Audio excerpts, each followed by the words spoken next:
Bueno, yo creo que sigue llegando gente. La verdad es que es una maravilla ver la sala llena. Gente expectante por la literatura y por escuchar a Marta Sanz. Bueno, dar las buenas tardes, por supuesto, a todas, a todos. Y darles la bienvenida a la segunda charla del primer Festival de Literatura de Lanzarote. Me voy a presentar porque veo muchas caras nuevas con respecto a la primera charla. Mi nombre es Carlos Battaglini, me dedico a escribir libros y también tengo la suerte de ser el director del primer festival de literatura de la isla. Así que muy contento y por supuesto le queremos dar las gracias al Cabildo de Lanzarote y a los centros turísticos por todo el apoyo, por todo el patrocinio y también a mi propio equipo del festival. Hay bastante, no muchos, pero gente con mucha ilusión porque este festival salga para adelante. Así que también quiero dar las gracias a ellos, a James, que la verdad es que hace un trabajo fantástico, Jorge, que ha venido de Tenerife, y otros más que también están ahí.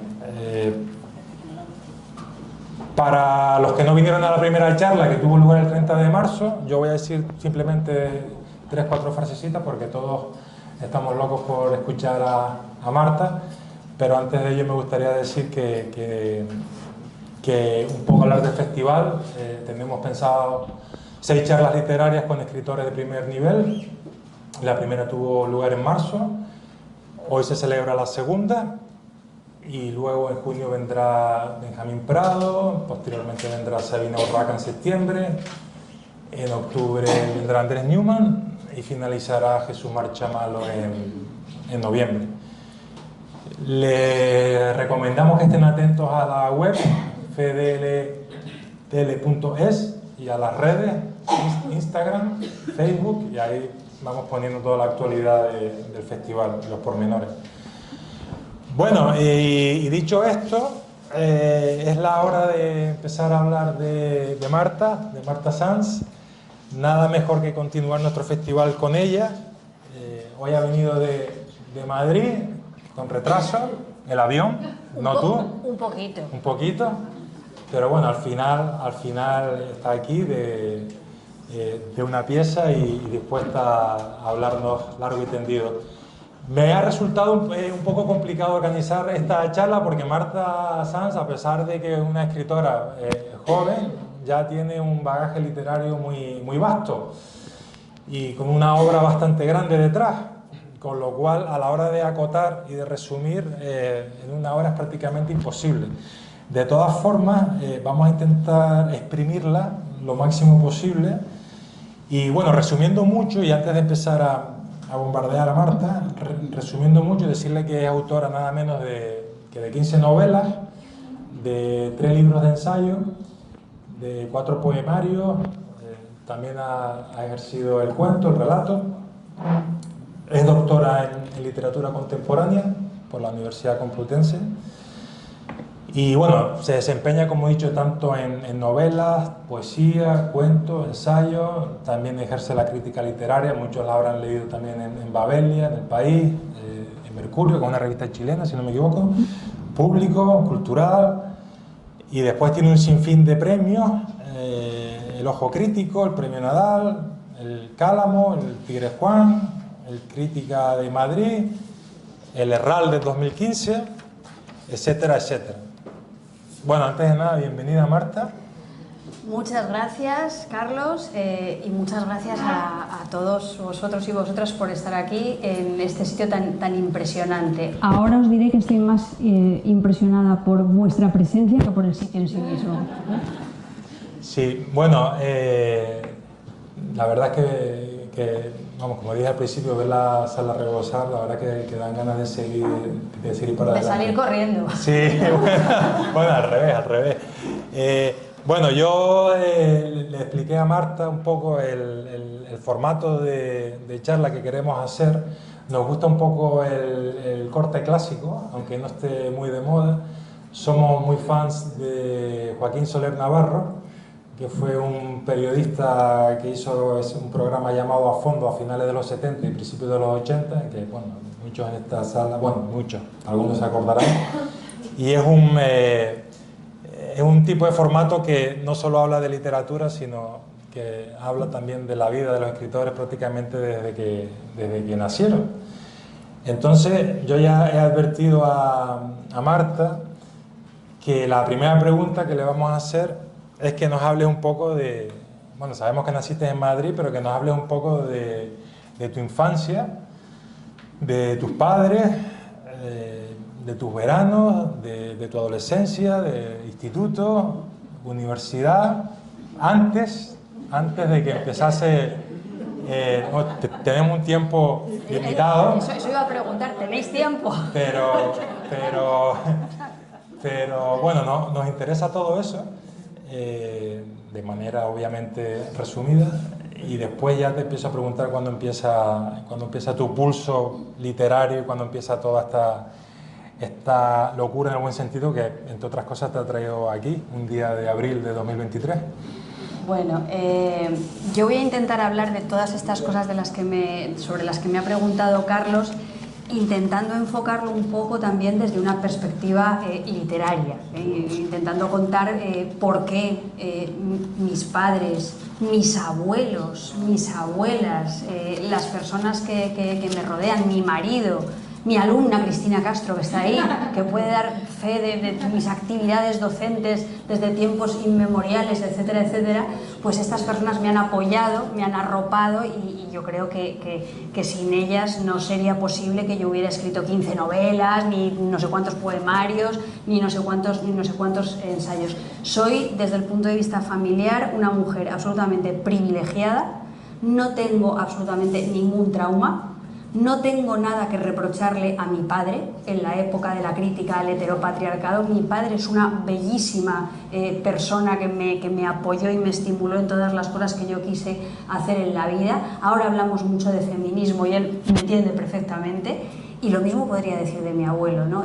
Por remontarnos al origen de lo cultural en mi familia, yo creo que lo cultural en mi familia empieza con mi abuelo Ramón, que mi abuelo Ramón era el padre de mi padre. Y mi abuelo Ramón era mecánico. Mi abuelo Ramón arreglaba coches.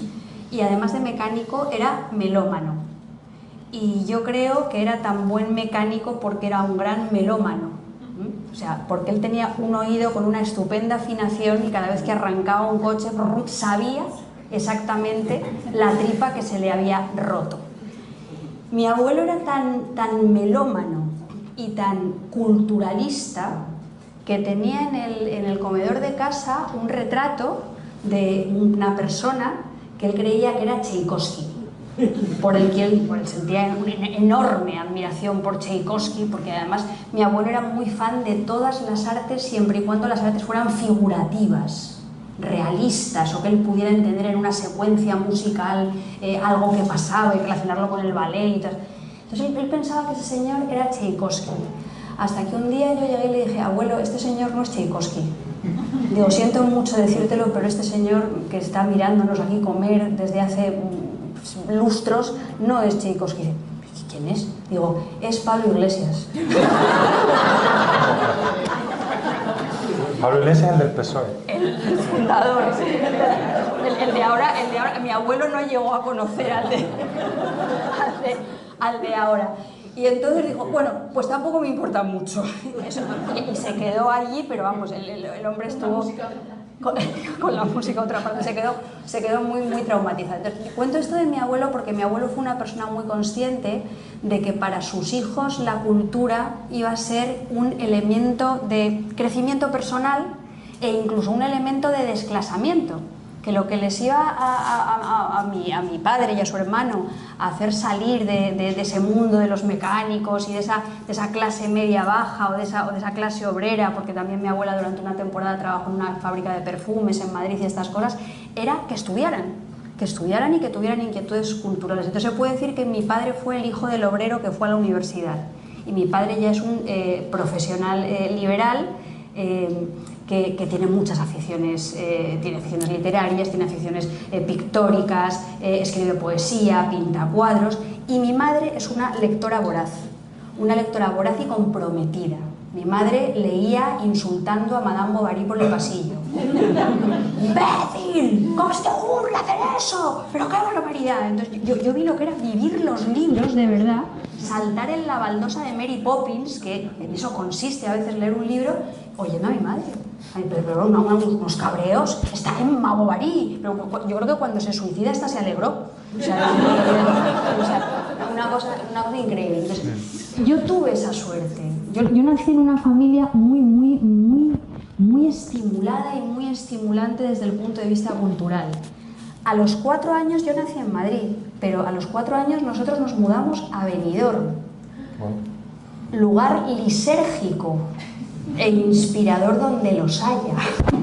Y yo estuve en Benidorm con mi familia desde los 4 hasta los 12 o 13 años, de forma que todo mi paraíso perdido, mi concepto del paraíso perdido de la infancia, mi concepto de lo que es una infancia auténtica, tiene que ver con los rascacielos de Benidorm, que para mí es un paisaje, a mucha gente le parece aberrante, a mí me parece maravilloso. O sea, yo me identifico con los momentos de felicidad de mi infancia y de parte de mi adolescencia, y me parece que es una ciudad en la que se conjugan de una manera prodigiosa eso, el olor a cebolla de las hamburguesas con el salitre y el aroma de los jazmines que se escapa de algunos patios. Y creo que mi estilo literario está marcado por la combinación de esas cosas, por la combinación de esa especie de cosmopolitismo con algo mucho más culturalmente menos elevado, ¿no?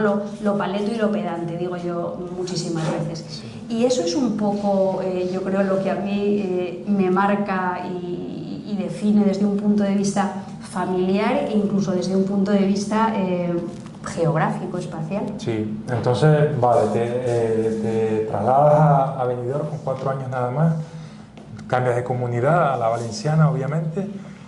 ¿Y cuánto tiempo vives allí? ¿Vas allí al colegio, a la universidad, al instituto? Claro, allí voy al colegio, allí hago los parvulitos, ¿os acordáis que se hacía parvulitos? Y hago primero, segundo, tercero, cuarto y quinto de GB, con las señoritas de Benidorm, que me llamaban la hija del sociólogo y me señalaban con el dedo.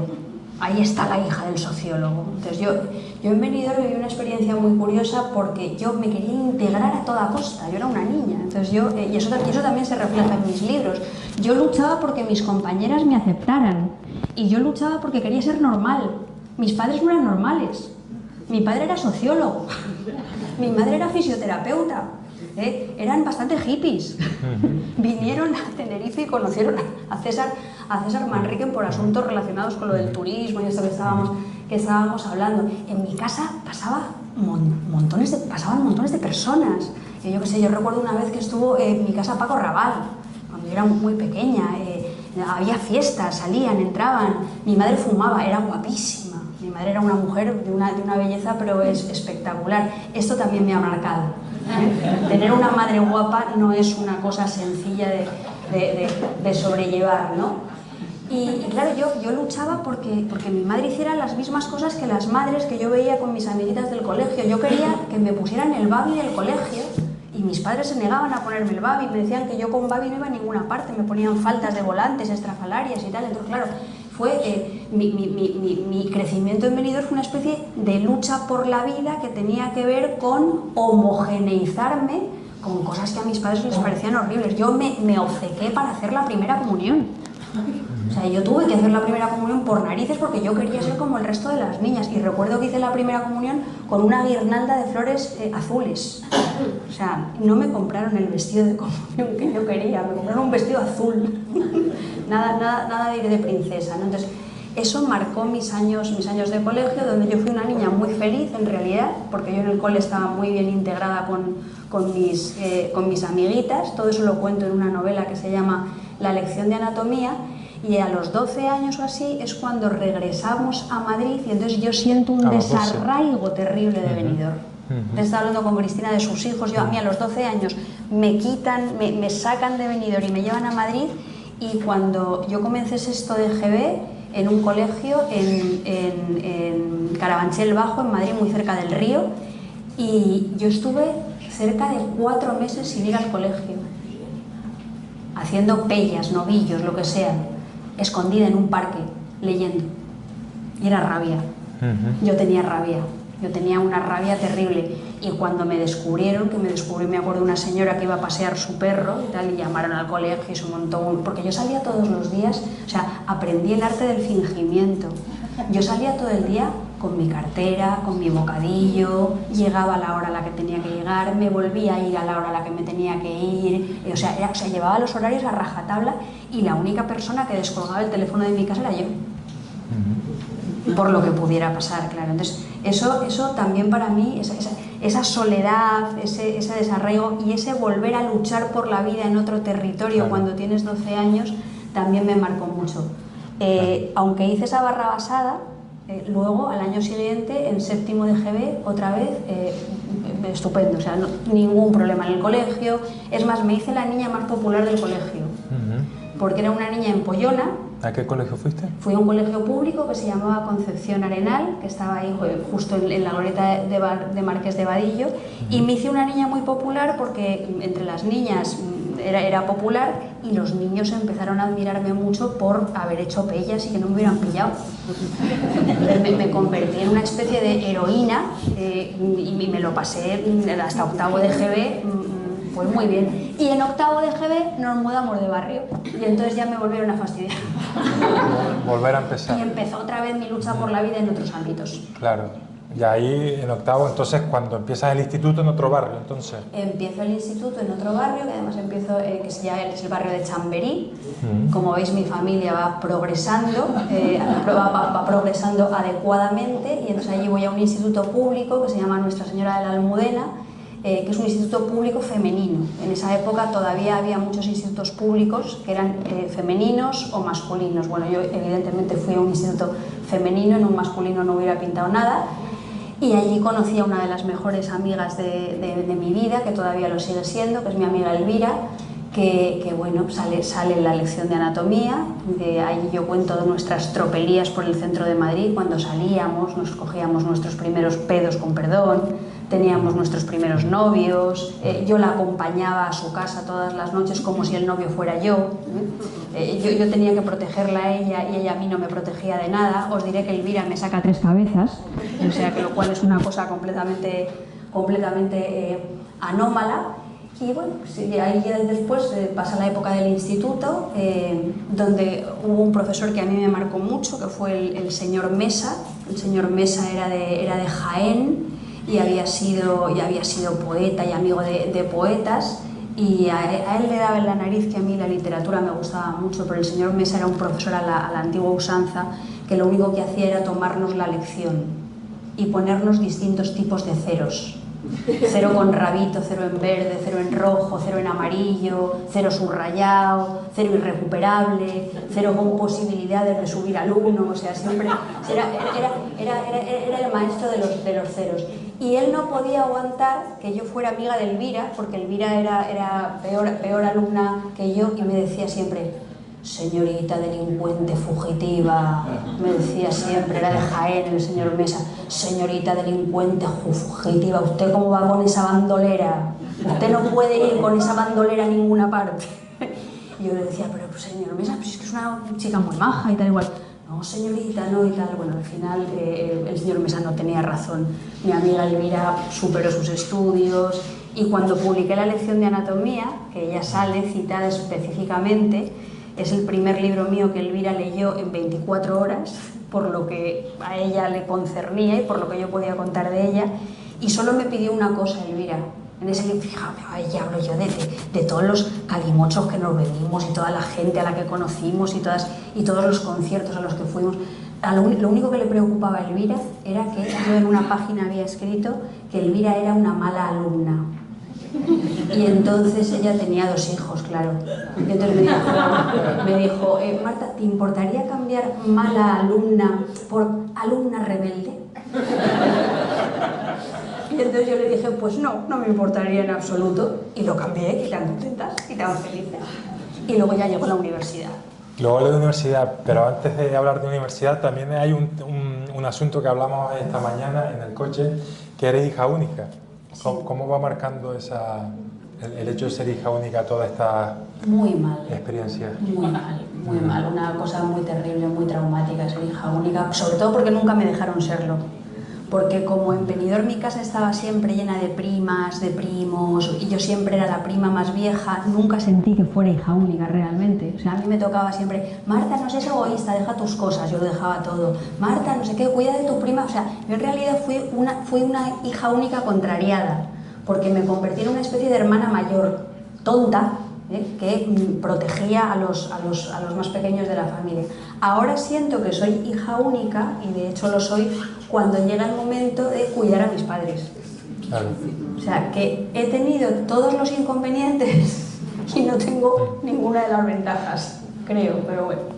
Claro, bueno, yo también sé algo porque, bueno, mi madre es hija única también, o sea que te puedo entender. Quería preguntarte también por qué hay de la literatura hasta llegar a la universidad. Ya has dicho que el profesor de Jaén intuía ya que tenías una vena literaria, pero hasta entonces ¿has desarrollado algo? ¿Tú presientes algo o es algo...? Bueno, sabemos, eso te lo voy a preguntar después, que luego vendrá Constantino Bértolo, la Escuela de Letras, y empiezas a publicar y ahí ya vas como un tren.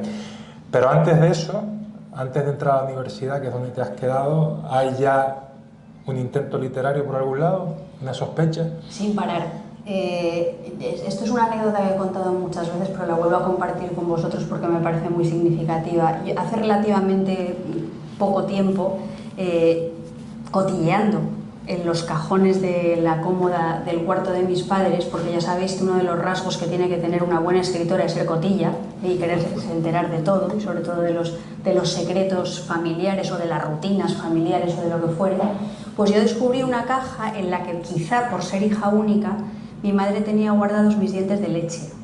Y le dije, mamá, tira esto. Tira esto inmediatamente, que tengo 50 años, por Dios. Tira esto ya de una vez. No sé si los ha tirado o no he vuelto a escudriñar. Pero al lado de la caja con los dientes de leche había un poema, datado porque yo, 1972. Yo nací en 1967. Y en 1972 yo ya escribía poemas. Concretamente uno que se llamaba Valentina, tienes nombre de traidora. Se ve perfectamente. Valentina era la protagonista de los Chiripitifláuticos. No sé si os acordaréis de los Chiripitifláuticos. Y el nombre de traidora creo que debió venir de las lecturas lorquianas que hacían mis padres por aquella época en casa. Entonces, a mí era una niña a la que le encantaban las palabras. Y me gustaba cómo sonaban las palabras. A mí me gustaban las palabras que sonaban bien, aunque no supiera su significado. Yo qué sé. La fonética. O sea, yo qué sé. A mí había una palabra que me encantaba, que era lesbiana. Yo la oía. Yo no sabía lo que significaba aquello, ni de broma. De hecho, una vez invité a unos amigos a casa y ahí estaba mi madre con una amiga suya en una foto y le digo, mira, parecen dos lesbianas. Y mi madre dice, ¿qué has dicho, burra? Bueno, en fin, sabéis que los tiempos han cambiado mucho.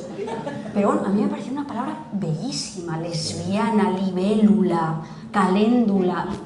De luego escribí clavícula y farándula. Sería los sonidos líquidos, los sonidos vibrantes. Me encantaba cómo sonaban las palabras, y luego también encontré el gusto por contar historias. Pero, por ejemplo, en el cole, a mí, cada vez que llegaba septiembre, eso de que llegábamos de vuelta de las vacaciones y te decían, tienes que escribir la redacción de vuelta, a mí me encantaba. Mis compañeros, mira, otra vez la redacción de las vacaciones. Yo era feliz escribiendo la redacción de las vacaciones y haciendo comentarios de texto en el instituto, cuanto más alambicados mejor. O sea, si había que comentar un soneto de Góngora, mejor que fuera de otro. Porque si dentro de una epanadiplosis había una metáfora, y dentro de una metáfora también había una metonimia con prosopopeya, y esto constituía, formaba parte de una gradación ascendente con final climático. A mí, con perdón, se me hacía el culo pesigola. O sea, yo me sentía como Indiana Jones en busca del arca perdida, o sea, viviseccionando textos literarios. Era lo que más me gustaba en el mundo. Entonces, a mí me gustaba mucho el lenguaje, por eso estudié filología, y esto lo cuento en todos los institutos a los que voy dando charlas a los chavales y a las chavalas, porque yo cuando acabé el instituto, hice el examen de selectividad, acabé con una nota muy alta. Yo tenía un 9,4 y yo podía haber estudiado, me decían, estudia medicina, estudia arquitectura, tal. Yo estudié filología hispánica, que el corte de entrada era un 4,5. Y a mí había gente que me quería matar, menos mis padres. Mis padres, y eso también se lo tengo que agradecer, o sea, en ningún momento me apretaron las tuercas para que yo estudiara otra cosa que no quisiera estudiar. A mí lo único que me dijo mi padre: hija, lo que hagas, hazlo bien, y yo lo hice lo mejor que pude. Claro, tu vocación era esa.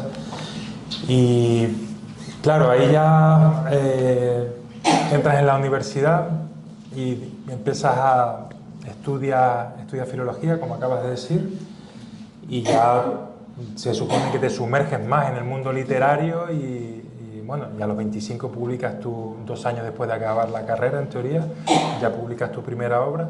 Pero ¿cómo influye, cómo recuerdas tu periplo universitario? Mal, lo recuerdo mal. Para mí mi periplo universitario fue muy insatisfactorio, porque yo tenía una visión de la Universidad Española tremendamente mitificada, que estaba muy marcada por el relato revolucionario de mi padre. Mi padre había pasado por la Facultad de Económicas, había pasado por la Facultad de Políticas, había estado en el encierro de San Bernardo cuando expedientaron a los profesores Aranguren y no me acuerdo quién eran los Aranguren, García Calvo, no recuerdo. El caso es que yo tenía un relato muy mítico de la Universidad Española, y yo llegué a una carrera donde me encontré con una chica que uno de los primeros días me dijo: ¿te puedo hacer una pregunta muy personal? Y dije, bueno, pues una pregunta muy personal, y si yo quiero te la contesto, y si no quiero no te la contesto, como a ti ahora. Y entonces me dijo: tú no eres virgen, ¿verdad? Y yo le dije: hombre, mujer, quiero decir mujer, ¿por qué lo dices? Digo, claro, porque, digo, no sé, la cara, la virginidad, no sé si te... Dice: no, porque como te veo todos los días con pantalones vaqueros, y era una numeraria del Opus que pretendía captarme. Yo en realidad en la universidad no hice muchos amigos ni muchas amigas, solamente tenía una amiga que era mi amiga Luchi, con la que íbamos las dos a todas partes, que veíamos como dos marcianas. Y yo recuerdo en la universidad, pues eso, leer con gozo El caballero Cifar, aprender muchas cosas de historia de la literatura, aprender mucha teoría literaria, pero nada que tuviera que ver con un estímulo creativo. Por eso, cuando acabé la universidad, ahí estuvo otra vez mi padre, a quien nunca se lo agradeceré lo suficiente, que me dijo: hija mía, has acabado filología hispánica como tú querías, ¿qué vas a hacer ahora? ¿Vas a hacer oposiciones? ¿Qué vas a hacer? Y entonces yo le dije: no. Digo, yo ahora voy a hacer el doctorado. Y entonces me dijo: muy útil. Y digo, es una cosa tremenda, o sea, cuando acabes el doctorado, que harás oposiciones, ¿no? Y entonces él me dijo que era estupendo que hiciera el doctorado, pero me matriculó en una de las primeras escuelas de letras, que se llamaba así, la Escuela de Letras de Madrid. Eso os estoy hablando, pues sería el año 1990 aproximadamente, ¿no? Y ahí es donde ya sí que empecé a tomarme en serio. Claro, ahí es donde conoces a Constantino Bértolo, sí, un editor, sí, pues prestigioso, conocido. Y bueno, creemos que fue un punto de inflexión, porque es además el primer editor que te edita, que te publica. Hombre, yo entré en la Escuela de Letras y la escuela de Letras eran 3 años. Y además eran 3 años tremendamente intensos porque no eran 3 años complacientes, o sea, allí nadie te pasaba la manita por el lomo para decirte ¡ay, qué guapa, qué bien escribes, qué bonito es esto, ay, qué bien, las mariposas azules revolotean por... No, te decían, bueno, pues esto es una mierda, era una cosa muy agresiva, muy carveriana, muy realismo sucio, era docencia realismo sucio, te pegaban unos palos que te dejaban mirando no saben muy bien para dónde, ¿no? Y en el tercer año, que era el año en el que teníamos que hacer un proyecto de escritura, un proyecto de novela, es cuando a mí me tocó Constantino, y entonces Constantino era mi profesor, y cuando yo estaba haciendo mi proyecto de novela, yo tuve la suerte de que él me dijo, Marta, cuando tú acabes esto, yo te lo voy a publicar. Es decir, yo escribí mi primera novela, se llama El frío. Que se llama El frío. Cuando yo empecé a escribirla, yo no la hice con el horizonte de publicar nada, yo estaba aprendiendo. Yo estaba acabando un curso y estaba aprendiendo. Entonces, en ese sentido también fui una persona muy privilegiada, porque sé que hay mucha gente que para publicar su primera novela lo pasa fatal. Yo no tuve ningún problema para publicar mi primera novela. El problema fueron las siguientes, pero la primera no. Y en esa primera novela, que esto también lo he contado algunas veces, yo lo que hice fue culminar una venganza contra un chico que me dejó. Aquí lo tengo apuntado, El frío, desamor. Desamor total, El frío fue desamor total, y yo pensé, bueno, vamos a ver, ¿de qué puedo escribir yo? Pues yo que escribí pues de la china que me estaba apretando en el zapato. Y de lo que me di cuenta es de que no solamente así yo estaba haciendo un exorcismo de mis demonios sentimentales y curándome y todas estas cosas, es que encima me estaba vengando y estaba molestando al chico que me dejó. Entonces pensé, ¿quién dice que la literatura no transforma el mundo? ¿Quién dice que la literatura no incide en lo real? Joder, que se incide en lo real, tanto que me llamó y me dijo, yo no soy ese. Y yo le dije, ahí te ha dolido.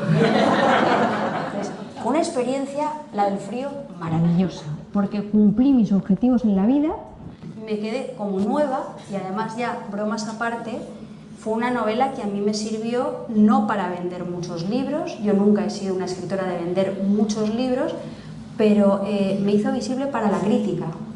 De repente una primera novela salió prácticamente en todos los suplementos literarios del país, y tuvo una aceptación muy buena. Y yo muchas veces lo digo, yo sí he podido tener una trayectoria literaria, ha sido en gran medida gracias a la crítica.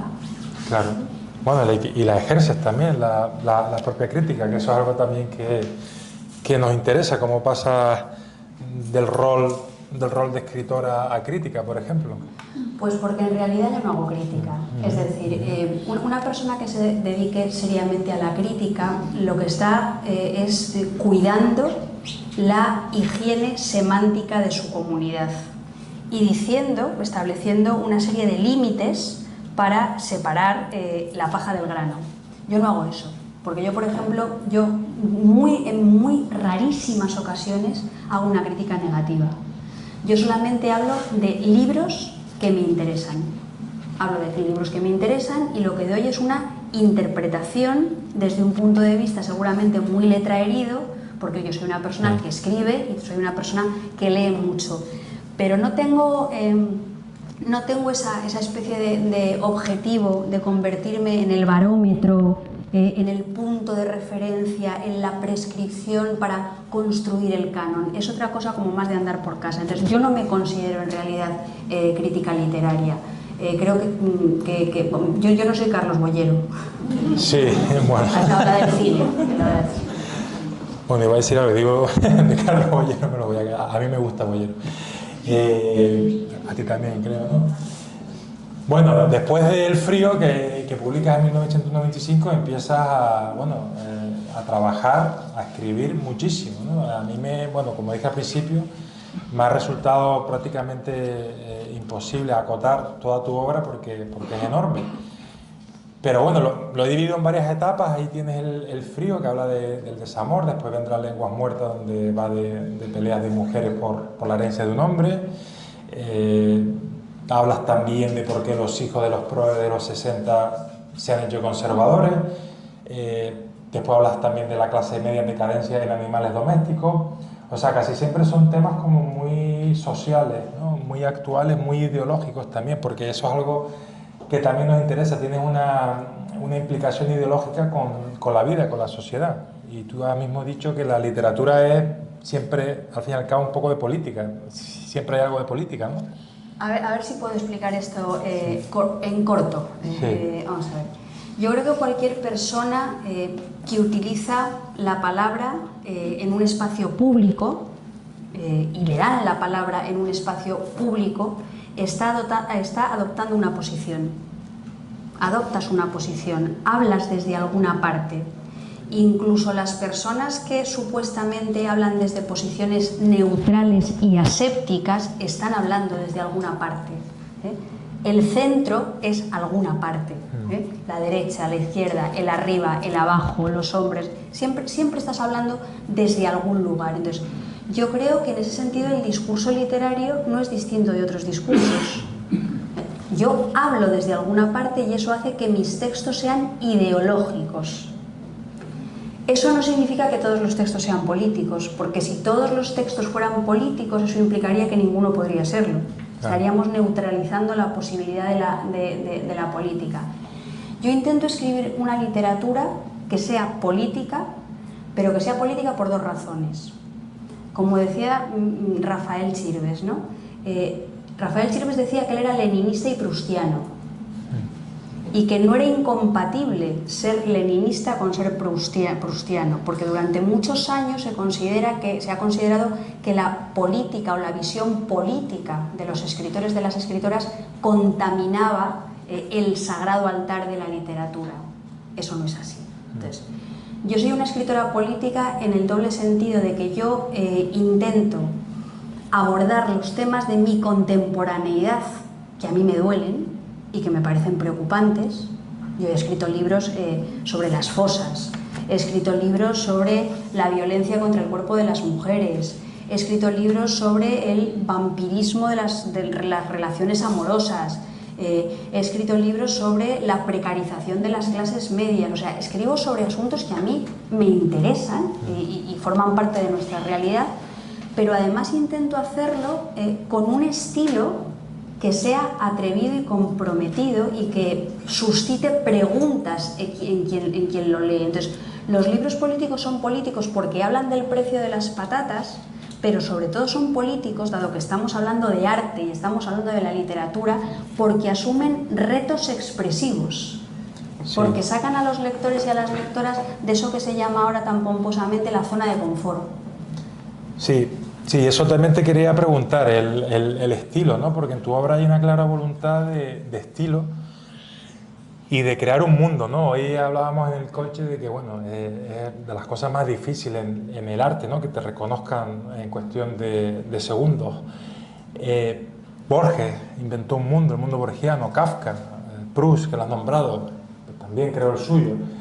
Yo creo que tu obra, por ejemplo, el último libro, que después hablaremos de él, es un reflejo de tu voluntad estilística y también me atrevería a decir que experimental. Si uno lee el último libro de Marta Sanz, se dará cuenta de que esto no va de planteamiento, nudo, desenlace, no va de sujeto, verbo, predicado. Va de una quiebra casi de las reglas gramáticas y una apuesta por trazar un camino y un recorrido nuevo. Entonces, eso es algo que también me gustaría preguntarte. ¿Tienes una clara intención de estilo detrás de todo esto? Claro, pero en esa clarísima intención de estilo, yo estoy completamente de acuerdo con tu diagnóstico y con tu análisis. En esa clarísima intención de estilo hay una voluntad de construirte contra lo que yo llamo los estilos gentrificados. Y esto lo tengo que explicar, porque si no, no se entiende para nada. Vamos a ver. Yo creo que vivimos en una sociedad de mercado, esto lo sabemos todos. Vivimos en una sociedad neoliberal y en una economía de mercado. Esa sociedad neoliberal, esa economía de mercado, cristaliza en un concepto de la cultura en la que lo cultural se relaciona primordialmente con el ocio. con el ocio. Lo cultural se despoja de sus elementos relativos al conocimiento, de sus elementos intelectivos, de sus elementos subversivos, y la cultura es algo que tú utilizas en tus ratitos para pasar el rato, para divertirte, para que no te amarguen demasiado la vida. Y esa concepción de la cultura, a su vez, se concreta en estilos literarios que son asequibles, que son facilitos, que son sujeto, verbo, predicado, que producen libros que se leen con mucha rapidez, que la gente te dice, no me hagas el spoiler, es decir, reducen toda la literatura a narratividad. Y la literatura es narratividad, pero la literatura es otra cosa además de narratividad. La literatura también tiene que ver con esas palabras que suenan bien o que suenan mal, y con las capas de significado que hay por debajo de una combinación de palabras. Cuando vemos un cuadro lo vemos clarísimo. Hay un referente y según las formas, los colores, ese referente de la realidad adquiere significados diferentes. Con los estilos literarios pasan lo mismo. Entonces, el hecho de que yo en Persianas metálicas bajan de golpe opte por un estilo mucho más sensorial, lleno de significados en cada frase, en cada palabra, es una manera de construirme en contra de lo que para mí ahora es una literatura de prestigio vinculada a una manera de entender la realidad y la cultura con la que yo no me siento conforme. Entonces, el estilo es una manera de expresar disconformidad. Claro, y salvo la censura de tu amiga Elvira, ¿tú has escrito siempre lo que te ha dado la gana? ¿Has tenido alguna vez algún problema? Yo he escrito siempre lo que me ha dado la gana, pero he tenido algún problema, claro que sí. Probablemente por escribir lo que me daba la gana. Yo escribí una novela que se llamaba Morfú, que la escribí en el año aproximadamente, sería 2005... 2013. Ahí se publicó, por ahí vienen los problemas. Ahí se publicó en el 2013 porque Anagrama, cuando yo ya era autora de Anagrama, la rescató. Pero yo en el año ese 2004, yo estaba hablando en esa novela de algo de lo que no se hablaba en España en ese momento, que eran los límites de la democracia. Yo estaba hablando de que en el centro de mi ciudad había una gran bandera de España y que el día 12 de octubre había muchos españoles que salían a manifestarse alrededor de esa gran bandera de España, llenos de pegatinas de España por todos los sitios. Y estaba contando al mismo tiempo que había informes de Amnistía Internacional en los cuales se denunciaba la tortura en las comisarías españolas. Estaba hablando de los límites de la democracia, estaba hablando de la falta de memoria, estaba hablando de cosas que ahora están muy de moda, pero que en ese momento no estaban nada de moda. Entonces, la novela fue sistemáticamente rechazada hasta el punto de que yo esa novela la regalé. Se la regalé a una editorial de Miami. Que me pidieron un cuento, ¿tendría usted un cuento para darnos y tal? Y dije, no, os voy a dar una novela. Me invitaron a la Feria del Libro de Miami, todo fantástico, maravilloso, me querían poner una casa con jardín casi. Pero claro, en España fue imposible, hasta que, efectivamente, en el año 2014, me parece que fue, la rescató Jorge Herralde para Anagrama. Con la lección de anatomía, esta novela que es una novela autobiográfica que yo escribo cuando tengo 40 años y vuelvo la vista atrás para ver por qué yo me he convertido en la mujer que soy en función de mis relaciones con mi madre, mis abuelas, mis compañeras de colegio y tal. Bueno, esa novela cuando yo la escribo en el año 2009 me parece que es una cosa así, esa novela no le interesa a nadie porque me dicen en las editoriales que a quién le importa una novela de una mujer heterosexual que habla de sus relaciones con otras mujeres. Todavía no había venido el tsunami feminista, todavía no había llegado el Me Too, todavía no había llegado el concepto de genealogías literarias y genealogías familiares y la necesidad de recuperar miradas que no fueran esa mirada de la literatura que es universal porque es masculina. Todavía no se había hablado de esto. Entonces, mi libro no era interesante. Y a mí incluso me llegaron a decir que por qué no escribía un libro abordando mis relaciones con los hombres. Y les dije, porque iba a ser corto. Y porque iba a ser otro libro muy diferente. Y ya lo habías escrito en el frío, además, ¿no? Y además ya lo había escrito. Ya le has dado caña tú. Y luego ya me casé con uno con el que llevo 40 años, con lo cual, o sea, y he sido muy fiel. Aunque viajo mucho, soy muy fiel. Entonces esto es así, ¿no? Entonces, claro que he tenido problemas. La lección de anatomía al final la publicó RBA, pasó completamente desapercibida y luego otra vez la rescató Anagrama con un prólogo de Rafael Chirves que sacó a la novela del olvido en el que estaba sumida, y luego, claro, tuvo otro significado porque se publicó en otro contexto. Entonces yo siempre he escrito lo que me ha dado la gana, pero muchas veces me ha pasado un poco como a Cassandra, que he anticipado por observar, o sea, no porque yo sea pitonisa, por observar tu tiempo, he anticipado cosas que en su momento parecía que no tenían interés y que luego más tarde lo tuvieron. ¿Y cuál es la próxima revolución? ¿Puedes preverla? Está pendiente. Bueno, aquí ya parece que das alguna serie de pistas, ¿no? Un mundo de drones. Es un libro, bueno, el último de Marta Sanz, Persianas metálicas bajan de golpe, que está bastante relacionado con la pandemia, ¿no? Y ese mundo claustrofóbico, pero que al mismo tiempo es distópico. Si quieres nos puedes ya comentar algo de esta última obra, que es este libro que está aquí precisamente. Bueno, este libro, fíjate, en el fondo hemos empezado hablando de mi abuelo. Sí. Pues en este libro está mi abuelo. En este libro sale un mecánico octogenario con un mono azul que va apareciendo en distintos momentos del libro y que se aferra a la barandilla de su casa y le dice a su mujer: Juanita, Juanita, no quiero ir a trabajar, porque es un mecánico que sigue teniendo que ir a trabajar cuando ya tiene 80 años. Y os he contado que mi abuelo era muy melómano, y este libro está lleno de música, desde el título, para mí. Persianas metálicas bajan de golpe. O sea, desde el título ya, para mí, incluso la imagen que evoca el título es ¡prum! Está lleno de música, y para mí es casi una comedia musical, y por eso el libro está dedicado a Federico Fellini, Bob Fosse y Lars von Trier, que son tres grandes amigos míos. Gente tan...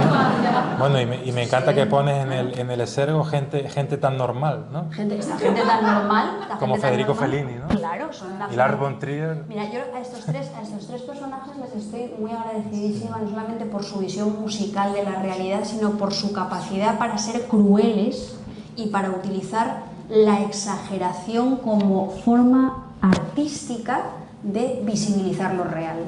Entonces, en una época en la que parece que todo el lenguaje está adelgazado, que todo el lenguaje es economía del discurso, que todo tiene que ser eso, sumamente económico, son gente que derrochan. Y yo en Persianas metálicas bajan de golpe lo que he pretendido es derrochar. Y de lo que estoy hablando es de algo que de algún modo ya había abordado en Farándula, que es el tránsito del mundo analógico al mundo digital. Y las cosas, en este libro se pone el dedo en la llaga, sobre todo sobre la cara B de ese mundo digital, que desde mi punto de vista, como decía el otro día en la radio, tiene cosas maravillosas, pero tiene otras cosas que, me permitiréis el adjetivo, son superchorras. Yo hago cosas en mi vida en este momento que nunca jamás pensé que haría: jugar al Candy Crush. ¿Qué hace una señora como yo jugando al Candy Crush? ¿Qué hace una señora como yo haciendo así con el dedo en una pantalla para ver noticias, a cuál más espectacular, más falsa, más sensacionalista y normalmente más imbécil? ¿Qué hago yo perdiendo capacidad de concentración? ¿Qué hago yo intentando impostar una velocidad que no es mi velocidad? ¿Qué hago yo? ¿Qué hago yo? Hablando todo el rato comprando cosas que me vigilan. La aspiradora esa que da vueltas, y que resulta que mirando, no sabéis la cantidad de cosas que se pueden saber de una casa simplemente mirando el suelo. los zapatos que llevas, si eres cojo, si no eres cojo, si necesitas una ortopedia, los calcetines, si tienes mascotas, porque hay pelo, si el parqué necesita un acuchillado, todos esos son datos para, no para la vigilancia política, pero sí para una vigilancia comercial, ¿no? Entonces, todas esas cosas que están muy relacionadas con eso que se llama la autoexplotación, la necesidad de estar todo el rato conectados, eso, la velocidad, la pérdida de la memoria. Todos, todas tenemos una memoria extracorpórea, todo lo fiamos a San Google, todo lo fiamos a Siri, perdemos capacidad de relación conceptual, perdemos capacidad de profundización. De todas esas cosas se habla en persianas metálicas, que me salían mecánicas, metálicas, bajan de golpe, intentando utilizar pues eso, un tipo de estilo que contradiga absolutamente la limitación de caracteres y la eficacia economicista del lenguaje, y que rinda homenaje a eso, a los grandes exagerados. A los grandes exagerados. ¿No? A los Fellinis y a los von Trier y a los Bofose, que por cierto, si no habéis visto una película que se llama All That Jazz, tenéis que verla. Quiero decir, para mí Bofose en esta novela era fundamental porque es una novela donde también hay una presencia muy grande de la muerte y de los sueños. En All That Jazz hay coreografías basadas en los sueños del personaje principal que son absolutamente maravillosas. Los sueños en persianas metálicas bajan de golpe también son muy importantes. Pues doy fe de ello porque, vamos, lo he orado esta semana y es así. Bueno, vamos a ir haciéndote las últimas preguntas para que la gente también pueda preguntar. Nos interesa también, eso nos dijeron varios lectores que estuvieron en la primera charla, nos interesa también tu proceso creativo. Sé que es una pregunta muy clásica, pero no por ello deja de ser interesante.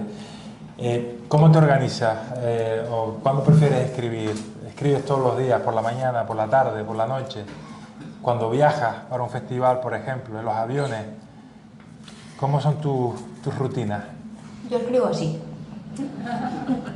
Yo llevo un cuaderno. Y yo escribo cosas en mi cuaderno, porque soy una señora analógica. Escribo cosas en mi cuaderno y cuando llego a mi casa me pongo delante de mi ordenador y tiqui.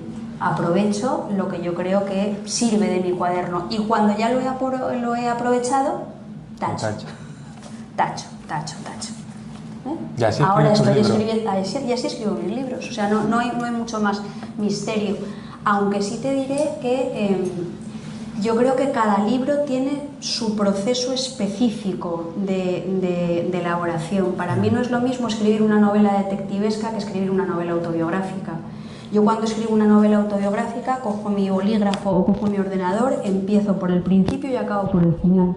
O sea, la escritura, el proceso de escritura propiamente dicho, es lo central, y a partir del proceso de escritura se desencadenan los resortes de la memoria.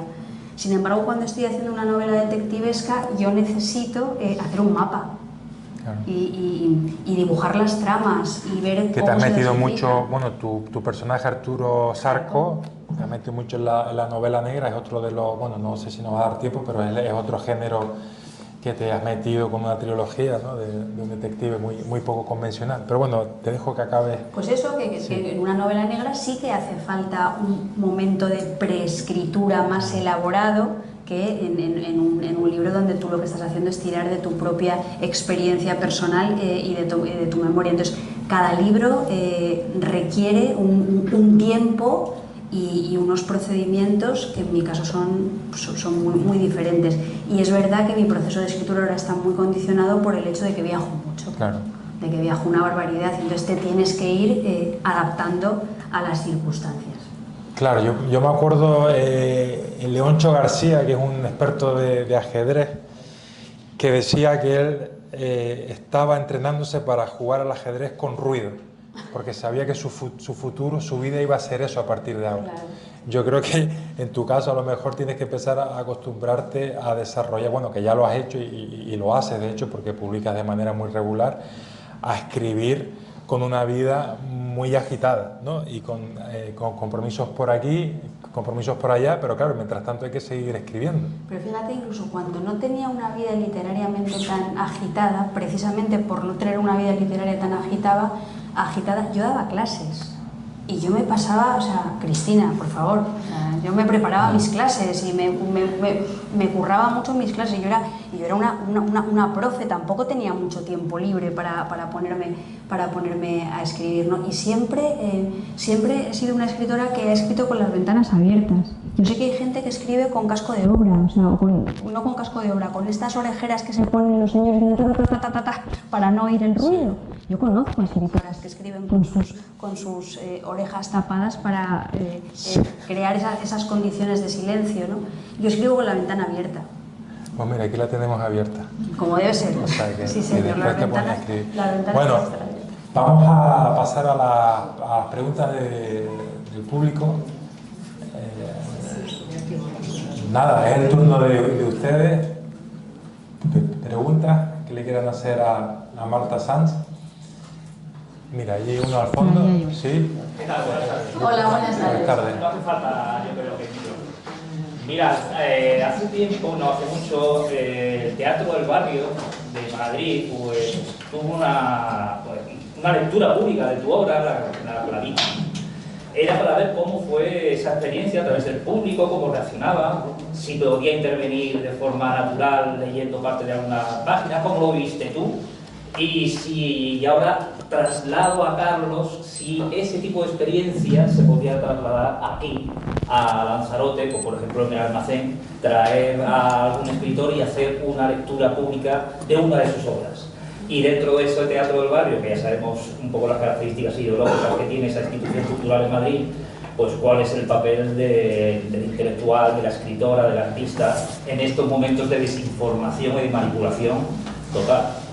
Gracias. Menudas preguntas, o sea, quiero decir, vamos a escribir una tesis doctoral a propósito. Primero te cuento un poco la experiencia con lo de las Clavícula. Ya he tenido 2 lecturas públicas. Una fue hace muchos años en un bar poético de Madrid que se llama Aleatorio, donde se hacen las famosas jam sessions de poesía. Y ahí se hizo una lectura pública de Clavícula porque en Aleatorio consideraron que Clavícula no era un texto narrativo, sino que era un poemario, cosa que a mí me pareció muy bien, porque a mí esto de las hibridaciones de los géneros y la incapacidad para poner etiquetas precisamente creo que ejemplifica muy bien esa necesidad de que los lectores lean haciéndose preguntas y que no lo den todo por sentado desde el principio. Cuando se hizo esa primera lectura pública de Clavícula, yo no pude asistir porque a mi marido en ese momento le estaban operando de un macroadenoma hipofisario, es decir, un tumor de 3 pares de narices, del que afortunadamente se recuperó sin ninguna secuela. Un milagro. A la lectura del Teatro del Barrio no fue mucha gente, tampoco fui yo porque estaba en otro sitio, como suele ser habitual, pero esa lectura estaba vinculada a que se había hecho una adaptación teatral.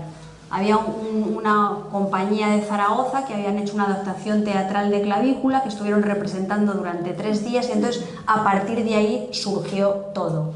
A mí las lecturas públicas de textos me parecen maravillosas. De hecho, os diré que, yo qué sé, en Alemania la cosa más... que más le gusta a los lectores y a las lectoras es invitar a alguien a leer su propia obra. No ya lecturas públicas hechas por gente que diga yo quiero leer este texto, sino el autor lee. Y la gente paga.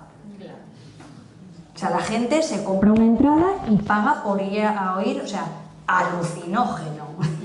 Yo cuando vi eso en Alemania pensé, aquí los tienes que pagar tú. Aquí no, aquí veo que no. Ya me he dado cuenta de que no, pero a veces es así, ¿no?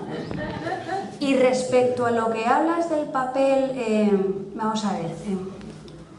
Yo creo que en este momento, por una parte, la literatura es el medio de los animales en extinción. De aquí a relativamente poco tiempo, la literatura tal y como la conocemos ahora, yo creo que se extinguirá. Porque perderemos las destrezas de comprensión semiótica profunda necesarias para poder descodificar un texto literario. Esta es la parte mala. ¿Cuál es la parte buena? La parte buena es que yo creo que leer literatura nos ayuda a preservar esas microhabilidades necesarias para comprender el mundo y enfrentarnos a la realidad de una manera que no sea ingenua, de una manera que no nos puedan engañar todo el rato. Ahora se habla de las posverdades.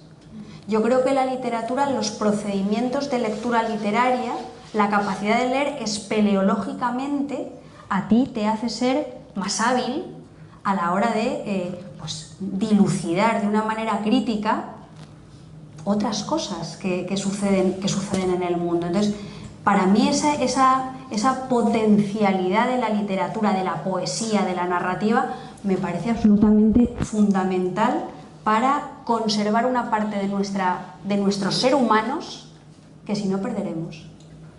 Y creo que esa preservación es un gesto político también. Entonces y luego, por otra parte, yo tengo mucha confianza en las palabras de la literatura. Yo creo que las palabras de la literatura se metabolizan, forman parte de nuestro cuerpo, y en ese sentido pues la ficción es verdad, y la ficción sirve para transformar lo real. Cuando dicen que la literatura no vale para nada, yo creo que mienten, y ese es un juego al que hemos jugado los propios escritores y las propias escritoras, ejercitando una falsa modestia y una posición bufonesca que a mí personalmente me resulta molesta.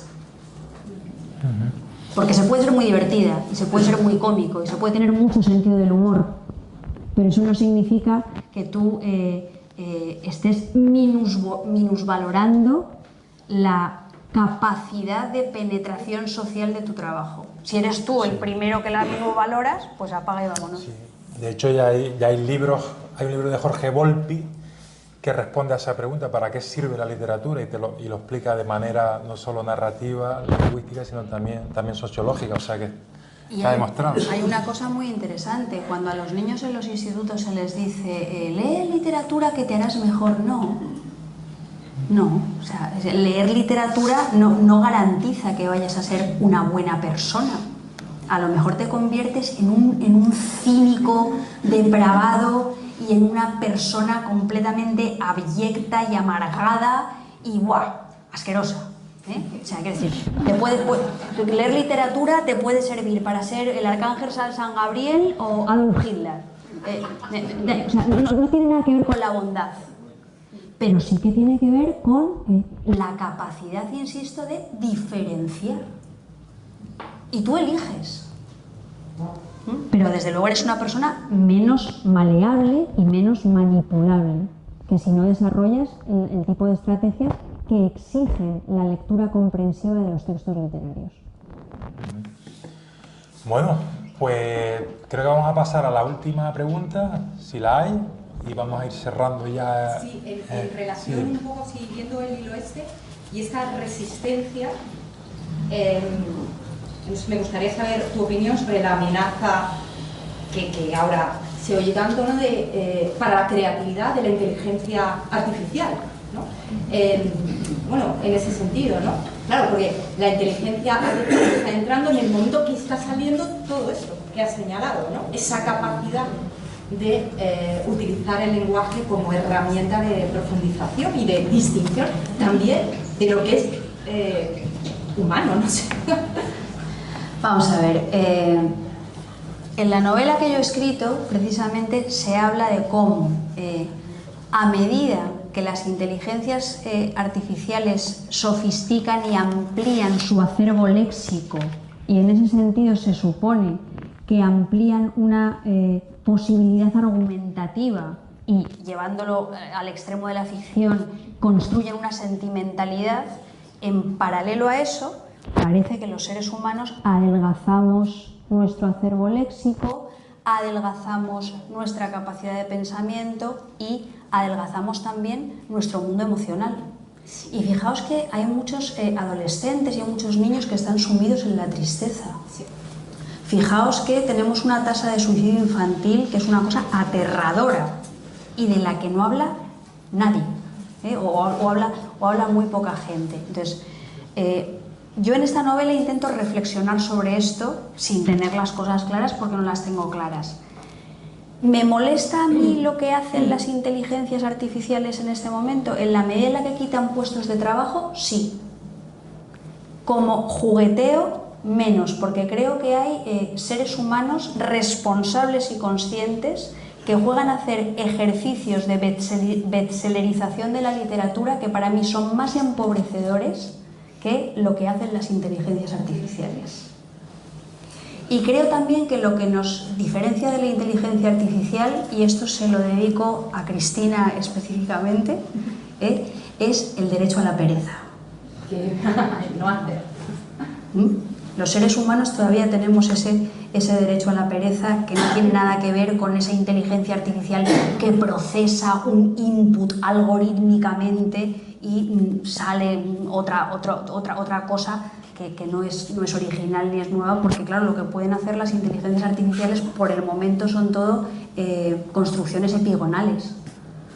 En realidad una inteligencia artificial no se está inventando nada. Y luego una cosa muy importante en las inteligencias artificiales, y esto que lo tenga todo el mundo claro, el algoritmo, por muy matemático que sea, no es neutral. El algoritmo no es neutral. Y yo pongo un ejemplo que vi el otro día haciendo la tontería esta que hago del dedo, venga, dale que te pego. Una inteligencia artificial aséptica supuestamente y con todos los datos con los que puede trabajar, que yo no puedo, ellos sí, habían seleccionado los países del mundo con gente más guapa. Es decir, la pregunta ya es imbécil. O sea, el punto de partida ya es tonto de por sí. Pero es que encima resulta que los más guapos del mundo eran los indios y las indias, en un momento en el que la India es el país que ha sobrepasado en población a China. Los segundos más guapos del mundo eran los estadounidenses. Los terceros más guapos del mundo eran los ucranianos. Los cuartos más guapos del mundo eran los japoneses. No había ni un solo país africano. Ni uno solo. Por supuesto, tampoco había ningún país del nuevo eje del mal. ¿La inteligencia artificial es aséptica? Venga, hombre. Sí, está claro. Bueno, la verdad es que, como ven, podríamos seguir hablando con Marta horas y horas. Creo que hemos hecho un recorrido lo más comprensivo posible, desde tu abuelo, desde tu marcha a Benidorm, después tu traslado a Madrid, tus pellas, como tú dices, Chamberí. ¿Aquí cómo lo decís? Aquí se decía, yo me acuerdo de decir fugarse. Sí, fugarse. Nosotros decíamos fugarse, pero decíamos hacer pellas, hacer novillos y hacer perolos. Sí, no, aquí decía, no, me fugué. Me fugué. Era más... O fumarse en la clase. O fumarse en la clase. Ahora como ya no fuma nadie, ¿no? Sí. Pues creo que nos han dado, bueno, nos vamos con la sensación de haber aprovechado a Marta Sanz lo máximo posible en este pequeño intervalo de tiempo. Por supuesto, Marta Sanz es mucho más. A mí me hubiese también hablado preguntarle sobre poesía, que también es una de sus pasiones. Y nada, yo simplemente decirle, por supuesto, dedicarle un fuerte aplauso a Marta por su presencia, con lo cual pueden aplaudir.